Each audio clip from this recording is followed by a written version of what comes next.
The stars had always been kind to humanity. For 300 years, they had spread across 12 star systems, building cities on distant worlds and making friends with alien species they once only dreamed about. The Galactic Confederacy welcomed them. 37 different species traded with humans, learned from them, and grew to respect them. Humanity was young compared to the ancient civilizations of the galaxy, but they were eager, creative, and full of hope. New Busan was one of humanity's proudest achievements. It was a beautiful colony world in the outer reaches of human space. 15 million people called it home. Families lived in tall white buildings that touched the clouds. Children played in parks filled with flowers from both Earth and alien worlds. Farmers grew rice in wide golden fields under two gentle suns. It was peaceful. It was perfect. Admiral Park Jin-ho had grown up on New Busan. He remembered running through those fields as a boy, chasing his little sister through the tall grass. Now he was the commander of Earth's Third Fleet, stationed far away at the edge of human territory. But his heart was still on New Busan. His wife's son, he lived there with their two daughters, Mingi and Soyi. He spoke to them every night through the communication screens, watching his girls grow up from millions of kilometers away. On the morning of October 15th, 2487, Admiral Park was drinking his morning tea when his communication officer ran into the room. The young man's face was white with fear. He could not speak. He simply pointed at the main screen. Admiral Park turned and looked. What he saw would stay in his mind forever. The Velthri had come. The Velthri were one of the oldest species in the galaxy. They had ruled a vast empire when humans were still living in caves on Earth. They were tall and proud, with gray skin and 4 arms. They believed they were better than everyone else. They looked at younger species like humans the way a person might look at insects. For years, they had complained about humanity's fast growth in the Confederacy. They said humans were too emotional, too wild, too dangerous, but no one expected them to do what they did. 12 Velthri warships appeared above New Busan without warning. There was no declaration of war. There was no demand. There was no chance to surrender or evacuate. The ships simply opened fire. Admiral Park watched through the screen as bright beams of light fell from the sky onto the colony. He saw the white buildings crumble. He saw the parks burn. He saw the fields turn to ash. The attack lasted 6 hours. When it was over, New Busan was silent. 15 million people were dead. Admiral Park tried to call his wife. The line was empty. He tried to call his daughters. Nothing. He stood alone in his command room, staring at the blank screen, and felt something break inside his heart. His hands were shaking. His eyes were dry because some pain is too deep for tears. Dr. Kang. Yuna was working on the research station Horizon's Edge when she heard the news. She was a xenobiologist, a scientist who studied alien life. She was 32 years old, with short black hair and kind eyes that had seen many wonders across the galaxy. But when she learned what happened to New Busan, those eyes filled with tears. Her younger brother Junho had lived on New Busan. He was a teacher at a small school near the capital. He taught children how to read and write. He was gentle and funny, and had just gotten engaged to a girl named Yoonji. Now he was gone. Yoonji was gone. All his students were gone. Dr. Kong sat alone in her laboratory and cried until she had no more tears. Then she stood up, wiped her face, and started working. She pulled up every piece of information she could find about the Velthri, their biology, their ships, their weapons, their weaknesses. If humanity was going to respond, they would need her research. Captain Lee Doyan was only 28 years old, but he was already known as one of the best pilots in the human fleet. He commanded the strike carrier Sol's Wrath, a fast and deadly ship that had never lost a battle. He had black hair, sharp eyes, and a smile that could charm anyone. But when he heard about New Busan, that smile disappeared. He gathered his crew in the main hall of his ship. They were all young like him. Many of them had family on New Busan. Some were crying. Some were angry. Some just stared at the floor, unable to understand what had happened. Captain Lee stood before them and spoke in a steady voice. He told them that the Velthari had made a choice today. They had chosen to kill innocent people. They had chosen to attack civilians instead of soldiers. They had chosen to murder children who had never held a weapon. He told his crew that the Velthari expected humanity to be afraid. They expected humans to beg for peace. They expected humans to accept their place as a lesser species. Then Captain Lee smiled. It was not a kind smile. It was the smile of a predator who had just found its prey.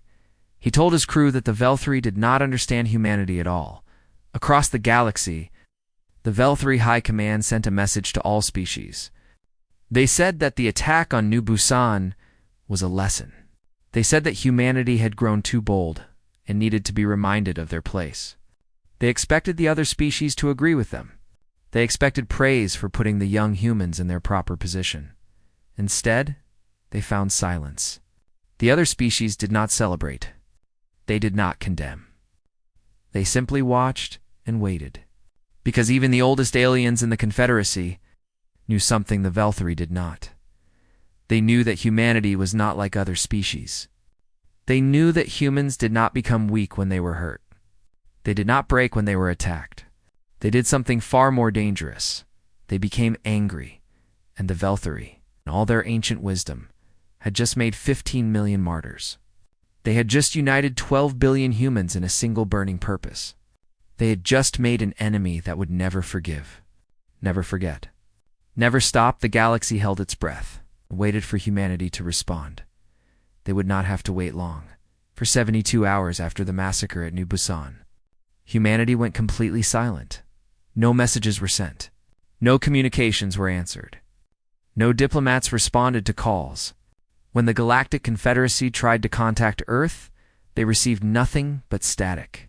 When allied species sent ships to check on human colonies, they found the borders closed. Every human station, every colony, every ship had gone dark. The Velthari celebrated. Their leaders gathered in their grand halls and congratulated each other on their great victory. They had finally shown the young humans their true place in the galaxy. They had crushed their spirit and broken their will. The High Commander, a tall and ancient Velthari named Thresh, raised a glass of fine wine and declared that the human threat was over forever. Other alien species were not so sure. The older and wiser among them remembered stories from human history. They knew about something called the calm before the storm. They watched the silent borders of human space with worried eyes. On Earth, something was happening that had never happened before in human history.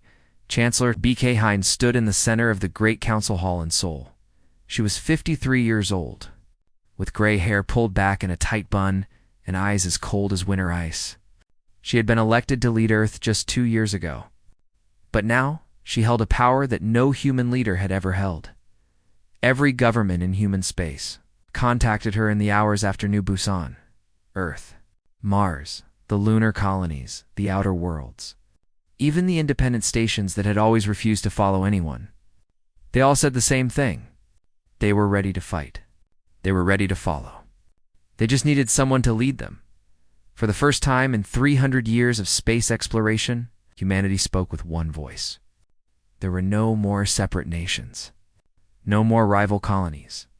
No more arguments about resources or territory. Every human everywhere had seen what happened to New Busan. Every human everywhere had felt the same rage. Chancellor Gate accepted command of all human military forces. General Choi Woojin, the legendary ground forces commander they called the Hammer, swore loyalty to her. Admiral Park Jin-ho, still cold with grief, placed his fleet under her orders. Every ship, every soldier, every weapon that humanity possessed was now under a single command. Intelligence Director Yoon Somi worked without sleep for 3 days straight. She was a small woman with sharp features and even sharper mind. She ran every spy, every agent, and every listening device that humanity had planted across the galaxy. Her people collected information on the Velthari, like farmers collecting grain. They learned the positions of every Velthari ship. They mapped every military base. They counted every weapon. Dr. Kong Yuna led a team of scientists, in a hidden research station. They studied everything known about Velthari biology and psychology. They searched for weaknesses, and they found them. Many of them, the Velthari, had ruled for so long that they had become lazy. Their ships were old designs that had not been updated in centuries. Their soldiers trained for parades, not battles. Their leaders were chosen for their bloodlines, not their skills. They had not fought a real war in over 1,000 years. More importantly, Kong discovered something about Velthari psychology. They could not understand enemies who did not follow rules. They could not predict opponents who did not fight the way they expected. Their entire military doctrine was based on traditional warfare, where armies met in open space and the bigger fleet won. Humanity had a different tradition. They had fought thousands of wars among themselves over their long history. They had learned every kind of combat. They knew how to strike from shadows. They knew how to make the weak defeat the strong. They knew tricks that the Velthari could not imagine. On the third day of silence, Admiral Park Jin-ho finally spoke. He had spent 3 days alone in his quarters, sitting in the dark, holding a picture of his wife and daughters. He had not eaten. He had barely slept. His officers worried that grief had broken him, but when he emerged on that third day, they saw that he was not broken. He was transformed. The gentle commander they had known was gone.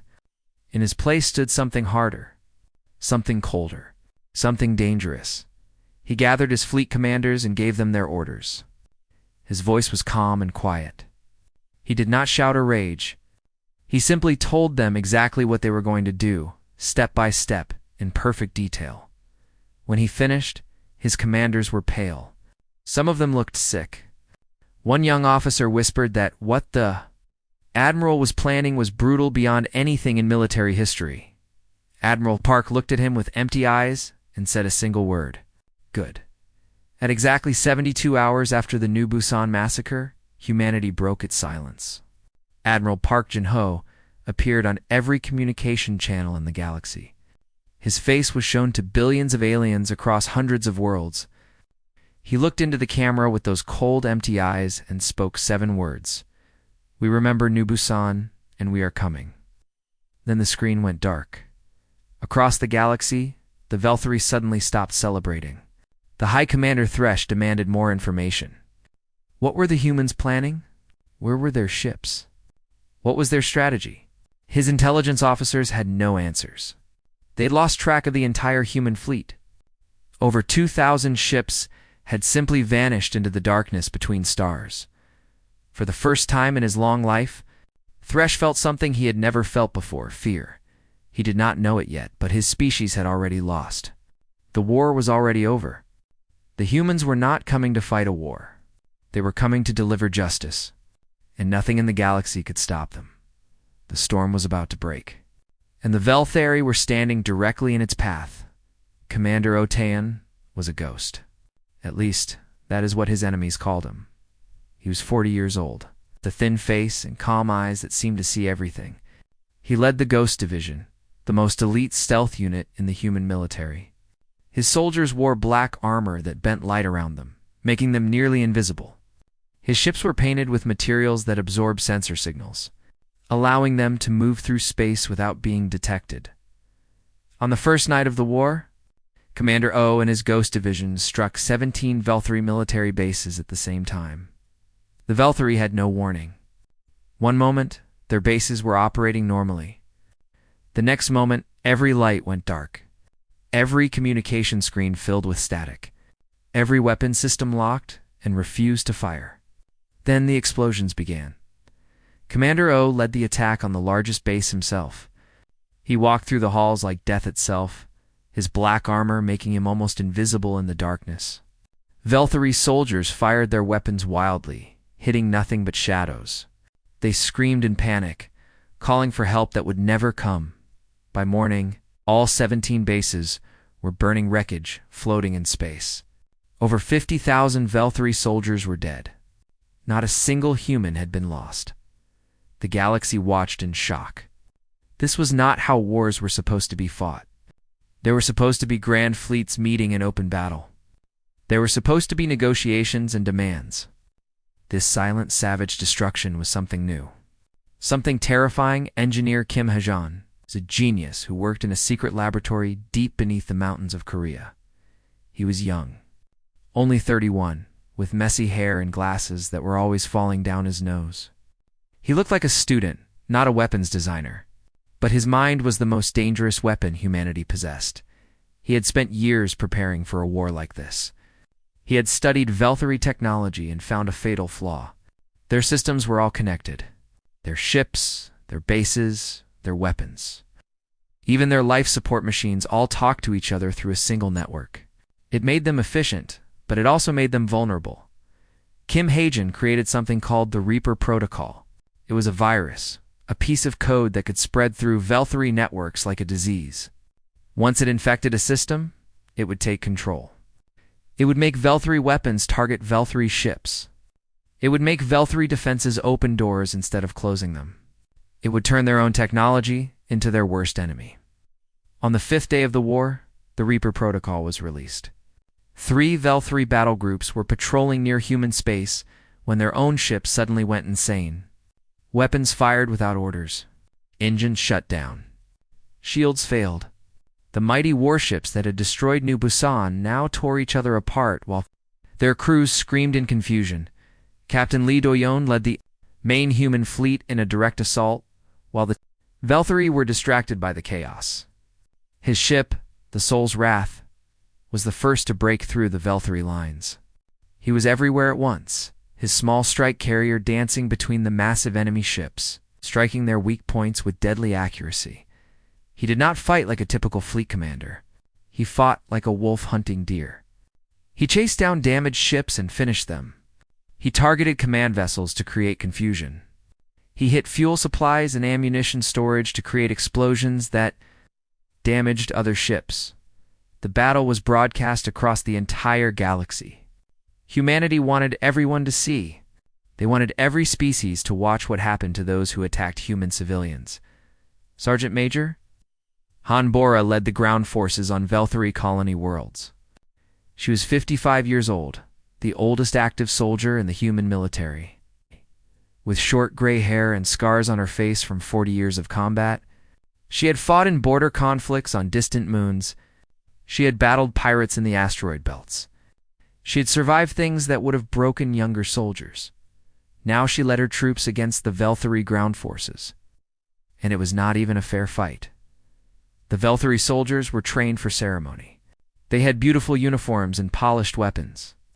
They marched in perfect lines and followed strict rules of combat. They expected their enemies to do the same. Human soldiers did not follow rules. Sergeant Major Han and her troops struck at night. They attacked from underground. They used smoke and noise to create confusion. They targeted officers first, leaving the regular soldiers without orders. They turned every building into a trap and every street into an ambush. Within 2 weeks, humanity had captured 18 Velthari colony worlds. The enemy soldiers who survived quickly learned to surrender. Fighting the humans was not war. It was suicide. The Velthari High Commander Thresh watched his empire crumble and could not understand how it was happening. His fleet was larger. His species was older.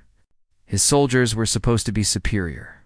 But the humans were destroying everything he sent against them. He tried to negotiate. He sent messages offering peace. He promised to pay for the rebuilding of New Busan. He offered territory, resources, anything the humans wanted. Admiral Park Jin-ho received his messages. He read every word. Then he sent a single response. Denied. Addy. The other species in the Galactic Confederacy began to understand what they were witnessing. This was not a war. This was an execution. Humanity was not trying to defeat the Velthari. They were trying to destroy them completely. Every ship, every base, every weapon, every piece of their military power would be erased from the galaxy. Some alien leaders thought about intervening. They gathered to discuss whether they should help the Velthari. But as they watched the broadcasts of human vengeance, they decided to stay silent. They did not want to become the next example. The hunt continued. and humanity showed no signs of stopping. The Velthri begged High Commander Thresh, who had once called humans inferior insects, now sent message after message pleading for mercy. He offered unconditional surrender. He offered to give up half his territory. He offered to pay any price, accept any punishment, do anything to stop the human advance. Chancellor Bkhin read his messages in the Great Council Hall on Earth. Around her stood the leaders of all human colonies, watching, and waiting for her decision. She was silent for a long moment, her cold eyes scanning the desperate words of the Velthri leader. Then she turned to face the cameras that broadcast her response across the galaxy. She reminded the watching species that 3 months ago, the Velthri had killed 15 million human civilians. She reminded them that the attack came without warning, without declaration, without any chance for the innocent to escape.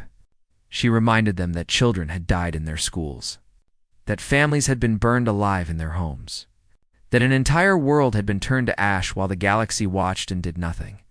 She asked the galaxy a simple question: where was their mercy then? Then she gave her answer to the Velthri surrender. No. The Galactic Confederacy sent diplomats to Earth, begging humanity to accept peace. Ancient species who had never involved themselves in the affairs of younger races suddenly appeared, offering to mediate. They spoke of balance, of stability, the dangers of destroying an entire civilization. General Choi Woo-jin, the Hammer, answered them personally. He was a massive man with broad shoulders and hands that could crush stone. He had led ground forces for 30 years and had never lost a single campaign. When he spoke, even the oldest aliens fell silent. He told them that the Velthri had made a choice. They had chosen to attack civilians instead of soldiers. They had chosen to murder innocents instead of facing the human military. They had chosen the coward's path. Now they would face the consequences. He told them that humanity was not asking for permission. They were not seeking approval. They were delivering justice, and anyone who stood in their way would share the Velthri fate. The diplomats left in silence. No species dared to intervene. The human armada entered the Velthri home system with over 2,000 ships. It was the largest fleet ever assembled in galactic history. Every human colony had sent ships.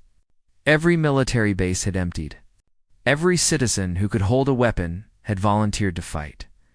Admiral Park Jin-ho stood at the command of the fleet, watching through the main screen as the Velthri homeworld came into view. It was a beautiful planet, with purple oceans and golden continents. Billions of Velthri lived there. Their civilization had existed for over 10,000 years.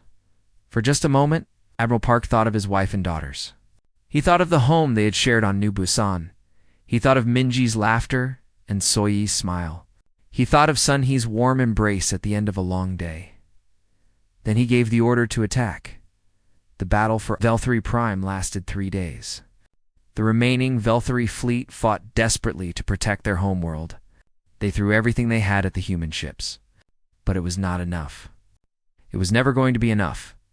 Captain Lee Doyon led the first wave of assault craft through the Velthri defenses. His pilots followed him without hesitation, weaving through enemy fire like birds through a storm. They cleared a path for the larger ships, destroying orbital weapons and defense stations one by one. Commander Taeyun and his Ghost Division landed behind enemy lines and seized the planetary communication network.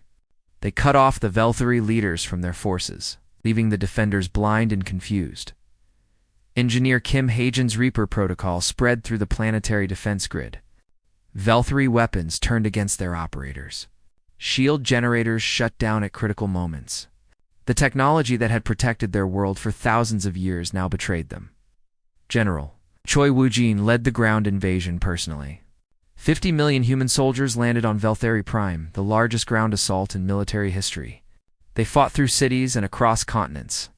Pushing toward the capital where the Velthri leaders had hidden themselves in a deep bunker, Sergeant Major Hanbora was the first soldier through the bunker doors.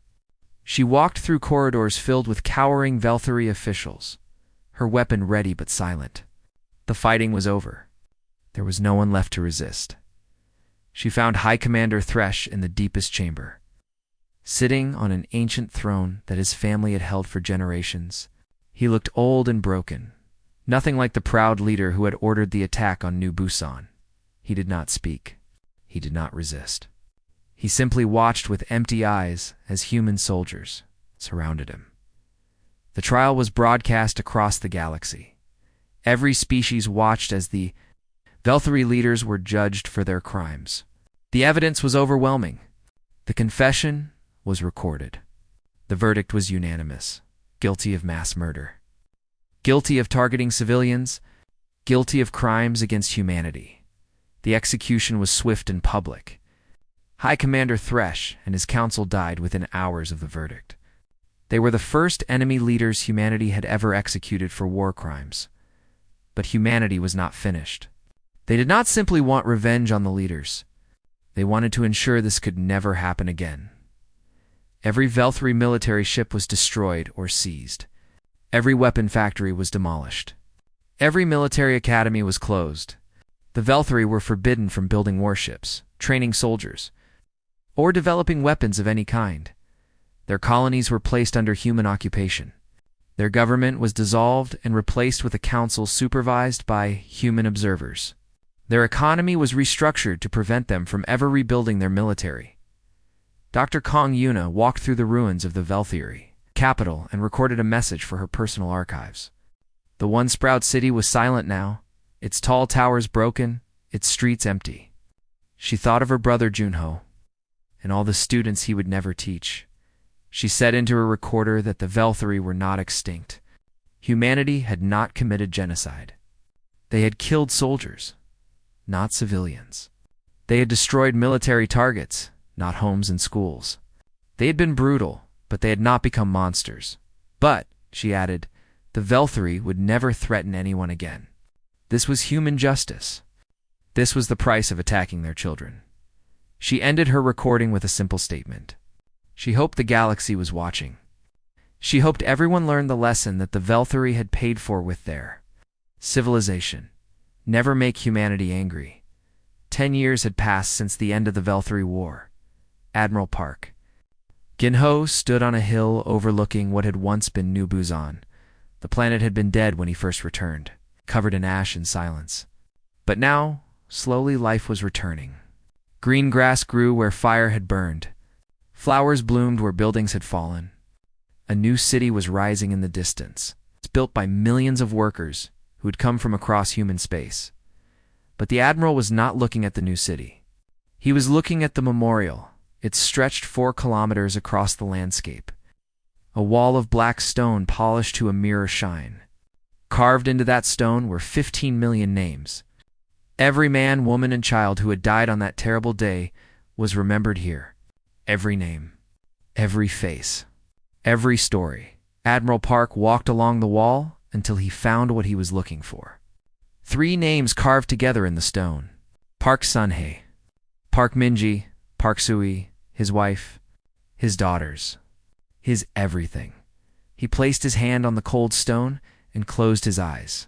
He had done what he promised. He had brought justice. He had made sure no other human family would suffer what his had suffered. But standing here, touching their names, he felt no victory. Only an emptiness that would never be filled. He stayed there for a long time, speaking to them in whispers, telling them about everything that had happened. Then he bowed deeply, his forehead touching the stone, and said goodbye. Captain Li Doyan was Admiral Li now. He commanded the entire unified human fleet from his flagship, the New Soul, the largest warship humanity had ever built. He was 40 years old, still young for such a high position. But no one questioned his right to lead. He had proven himself in the fires of the Velthari War, but Admiral Li rarely thought about war anymore. In the 10 years since the conflict ended, there had been no battles, no attacks, no threats of any kind. The galaxy had become the most peaceful it had ever been in recorded history. He understood why. Every species in the Confederacy had watched what humanity did to the Velthari. They had seen the endless rage, the relentless pursuit, the complete destruction of an ancient civilization. They had learned the lesson that the Velthari paid for with everything they had. Humans were dangerous. not because they were the strongest or the most advanced, but because when they were hurt, they did not stop. They did not forgive. They did not forget. They became something terrible, something unstoppable. And they would tear the galaxy apart to protect their own. No species wanted to be the next example. Chancellor Be Kind served 3 more terms before stepping down at age. She spent her final years writing her memoirs, recording everything that had happened during the war and why she had made the choices she did. She wanted future generations to understand. She wanted them to know that humanity had not chosen violence because they enjoyed it. They had chosen it because it was necessary. In her final public speech, she said something that would be remembered for centuries. She said that humanity had always hoped for peace. They had always wanted friendship. They had always tried to be kind to the species they met among the stars. But there was a line that could never be crossed. There were crimes that could never be forgiven. And any species that harmed human children would learn that. Humanity's kindness had limits. The Galactic Confederacy created a new law after the war. They called it the Human Provision, though officially it had a longer and more formal name. The law was simple. Any attack on human civilians would be considered an attack on the entire Confederacy. Every species would be required to respond with military force. Some alien diplomats argued that the law was unfair. Why should humans receive special protection? What made them different from other species? The Confederacy Council answered with cold practicality. Humans did not need the law for their own protection. They had proven they could protect themselves. The law existed to protect everyone else, because if humanity was attacked again, they would respond again. And this time, there might not be anything left standing when they were finished. 100 years after the HFY War, young aliens across the galaxy learned about it in their history classes. Teachers of every species told the same story. They told of an ancient and arrogant race that believed they could kill human civilians without consequences. They told of the silent 72 hours when humanity unified into a single unstoppable force. They told of the hunt, the destruction, and the complete erasure of HFY military power. And they always ended with the same warning. Humans were wonderful friends. They were generous, creative, and full of laughter and warmth. They would trade with you, help you, and lift you up when you were struggling. They were perhaps the kindest species in the galaxy, but there was a darkness inside. Them that even they did not fully understand. A rage that slept beneath their smiles. A capacity for violence that no other species possessed. And if you awakened that darkness, if you made them remember what their ancestors had been capable of, then you would learn why their own history was filled with so much blood. 300 years after the war, a Confederacy historian named Consul Veth sat in his study and finished the final chapter of his greatest work. It was a complete history of humanity, from their first steps on their home planet to their rise as one of the great powers of the galaxy.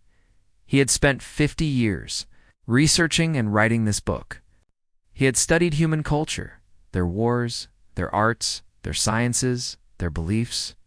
He had interviewed thousands of humans and aliens who had known them. And in the end, he came to a simple conclusion. He wrote that many scholars asked what made humans so dangerous. They were not the strongest species, not the fastest or the longest lived or the most advanced, but they had something no other species possessed: unity through rage. When humans were threatened, they did not scatter. They did not fight among themselves. They became one organism with one purpose. 12 billion individuals, thinking with one mind, moving with one will, striking with one fist. He wrote that the HFY had learned this lesson. So had every species who watched their fate. In 300 years since the war, there had not been a single act of aggression against humanity. Not because humans were feared, though they certainly were, but because the galaxy had finally understood a simple truth. Humans protected each other. They protected their families, their friends, their species, with a ferocity that burned brighter than 1 billion suns. And no one, not ever, wanted to be the next example of what happened when that protection was violated. Consul Veth closed his book with a final sentence. He wrote that if the HFY had understood humanity before they attacked, they would never have fired a single shot. But they did not understand. And now they stood as an eternal warning, carved into the history of the galaxy, reminding every species of a lesson that should never be forgotten. Do not make humanity angry. Because the last species that did no longer exists as they once were, and humanity will make sure it stays that way forever.